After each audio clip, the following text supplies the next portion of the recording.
কালু ফকিরের জালে ধরা পড়া বিশাল ভোল মাছটিকে এখন নিয়ে যাওয়া হচ্ছে টেকনাফের পৌরসভার উপরের বাজারে।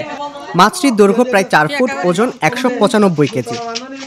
সেখানে কেটে কেজি দরে বিক্রি করা হবে। পৌরসভার বিভিন্ন রাস্তা ঘুরে মাছটি পৌঁছায় উপরের বাজারে। বিশাল আকৃতির এই মাছ দেখতে আগে থেকেই ভিড় জমে বাজারে। কেউ এসেছেন মাছ কিনতে, কেউ বা দেখতে। অবশেষে মাছটিকে কাটার পালা। 4 জন মিলে কাটতে শুরু করেন ভোল মাছটি। সবার উত্তেজনা কে কার আগে ভাগ নেবেন। সাধ্যমতো 2, 3, 5, 10 ও 20 কেজি পর্যন্ত কিনে নেন স্থানীয়রা।